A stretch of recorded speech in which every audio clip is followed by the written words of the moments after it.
Hey, welcome back. Today, we're talking about something that could quietly reshape daily life for millions of people across the country. It's President Trump's 2026 federal budget proposal. And while it's been making waves in the news, many of the real-world impacts are still flying under the radar. From education to healthcare to housing. This plan proposes some of the biggest federal spending cuts we've seen in decades, with some programs potentially disappearing altogether. And what's being added instead might surprise you if you've ever wondered what happens when a government decides to shrink its footprint this drastically, or if you're concerned about how this could affect your community, your job, or your wallet. Stick around. The details matter more than ever before. We jump in. Let me know in the comments if you've personally relied on any federal programs like Section 8 student aid or public health services. I'd love to hear your thoughts. And if this kind of breakdown helps you stay informed, take a second to subscribe for more content like this. So let's start at the top. The proposed budget cuts $163 billion from what's called non-defense discretionary spending. That's a broad term, but basically it covers most of the things people interact with outside of Social Security and Medicare.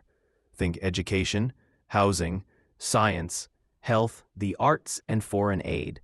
Almost every federal agency outside of defense is on the chopping block in some way, and at the same time, there's a huge boost in spending for the military and immigration enforcement.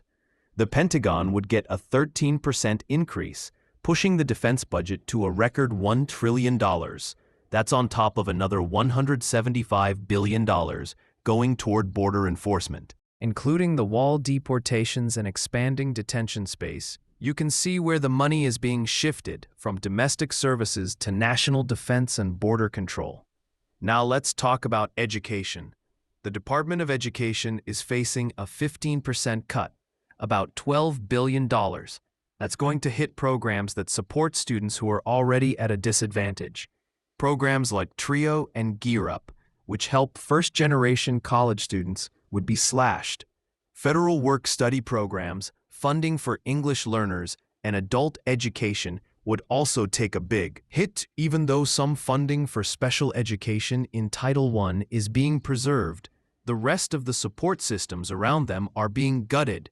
And here's something not everyone sees coming. Grant for disadvantaged K-12 schools would be eliminated. The administration wants states to get block grants instead, which sounds flexible, but the concern is that without federal oversight, that money may not actually make it to the communities that need it most. And this isn't just about classrooms and textbooks. When you cut funding like this, it ripples out into neighborhoods, into teacher staffing, after-school programs, college readiness.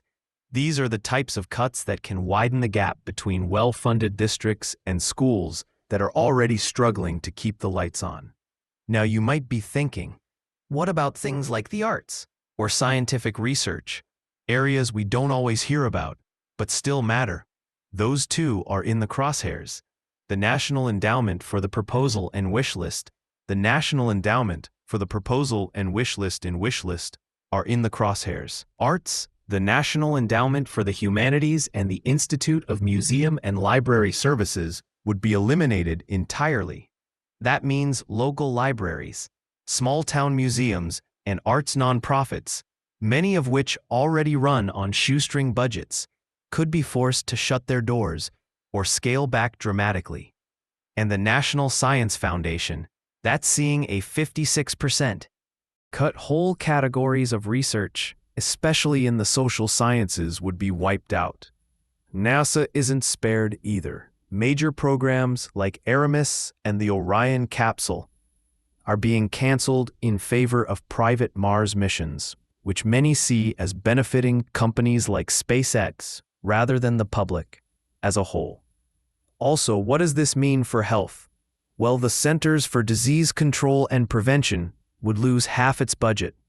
That includes closing down the National Center for Chronic Disease Prevention, which funds programs for diabetes, heart disease, and smoking cessation. These are the programs that keep people healthy before they ever end up in an emergency room.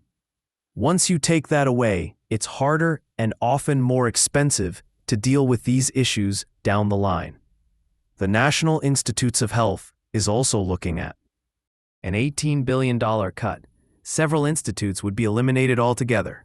Research related to gender identity and racial health disparities would no longer be funded under this proposal, which is already raising major ethical and public health concerns. Now, let's talk environment. If you care about clean air, safe drinking water, or even just weather forecasting, this next part might be frustrating. The Environmental Protection Agency is facing a 54.5% cut that includes pulling back on environmental justice grants and eliminating cleanup funds for contaminated communities. The National Oceanic and Atmospheric Administration, or NOAA, would lose about a quarter of its funding. Climate satellites, the ones that help us track long-term changes in weather and climate, would be scaled down or cut entirely. The administration argues these cuts are about removing radical environmental alarmism, but it also means we'll have less information to prepare for climate-related disasters, and Americans used to pay rent under the new plan. States would have to build their own rental systems, and assistance would be capped at 2 years for able-bodied adults. That sounds like a small tweak, but in practice, it could leave a lot of families with nowhere to go after that time is up. Affordable housing development programs would also be eliminated.